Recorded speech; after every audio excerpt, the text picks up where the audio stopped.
Hello, friends. The 722nd day of the war between Russia and Ukraine continues. Today, the 3rd Assault Brigade officially confirmed its transfer to the Avdiivka sector. At the time the brigade entered Avdiivka, there was not a single intact prepared position left there, Deep State reports the words of the brigade engineer. In general, the situation is very reminiscent of the Bakhmut defensive operation, when the infantry of the 3rd Assault was forced to take up defensive positions immediately from the march. Moreover, as last year, not a single position was prepared, because at the time of entry, those platoon strong points that were held by adjacent troops or have already been lost or destroyed, says the engineer. Deep State considers the transfer of an assault unit into the operational environment to strengthen defensive actions extremely strange. And he notes that this decision was made before the change of commander-in-chief, so this rotation should not be considered Siersky's idea. Deep State also writes that due to the appearance of information in the media about the transfer of the brigade to Avdiivka before the official announcement, the number of missile attacks on the rear cities of the Donetsk region, where, according to Russia, the 3rd Assault Brigade could be located, increased. In its Telegram channel, the 3rd Assault Brigade confirms that it was urgently transferred to Avdiivka and published a post entitled Avdiivka Hell. The situation in the city at the time the brigade was created was extremely critical. Separate battalions of the brigade conducted a raid into enemy-occupied areas of Avdiivka. The enemy forces in our sector are approximately 7 brigades. Our soldiers are demonstrating unprecedented heroism. We are forced to fight 360 degrees against new brigades that the enemy is setting up, says Brigade Commander Beletsky. During their stay in the Avdiivka direction, 2 brigades of the Russian armed forces suffered a critical defeat. The exact enemy losses in personnel and equipment will be reported subsequently after confirmation of the necessary data. At the same time, the objective situation in Avdiivka remains threatening and unstable. The enemy continues to actively rotate its troops and is transferring new forces and equipment to the city, the report says. Deputy Commander of the 3rd Assault Brigade Joran writes in his Telegram channel that we are carrying out combat missions in conditions that were difficult even for us to imagine. The confrontation is not just with superior enemy forces, there are a huge number of Russians coming from all sides. The fighting in Avdiivka is many times stronger than the hot battles of this phase of the war that took place in Bakhmut, Joran reports. Meanwhile, the head of the Donetsk Regional Military Administration says that Russia is trying to break through the defense line and capture Avdiivka as soon as possible. The road that led to the city is completely under fire from the enemy. There are currently 926 people in the city.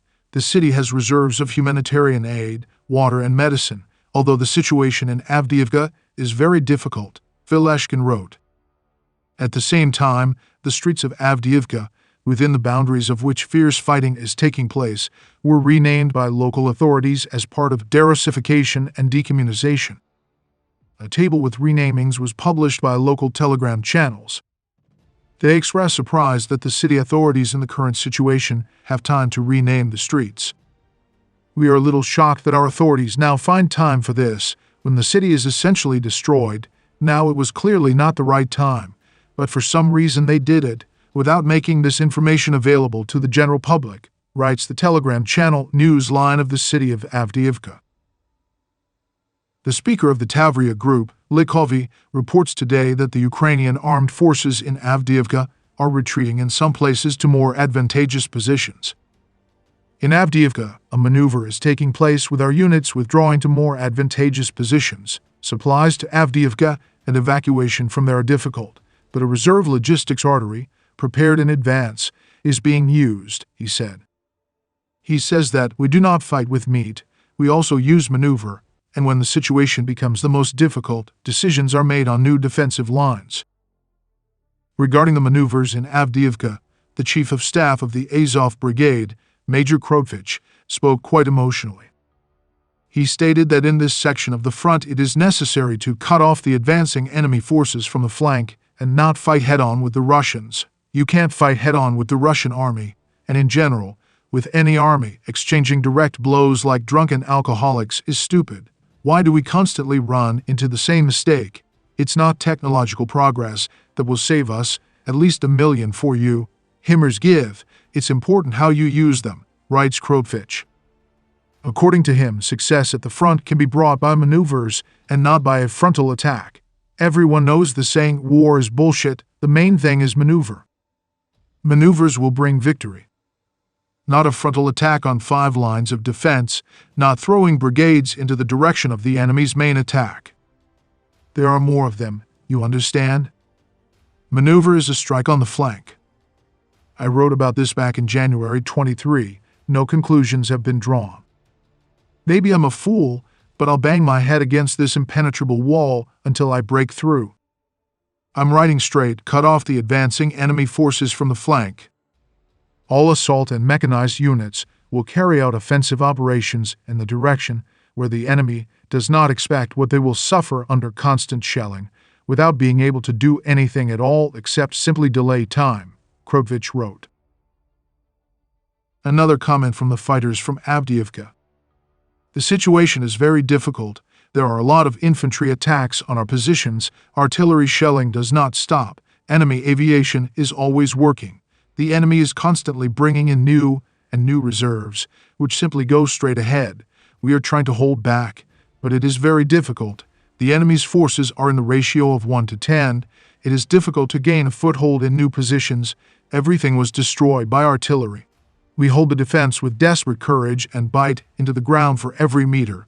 The enemy feels the cost of losses for every captured section of Ukrainian land, the Ukrainian military writes.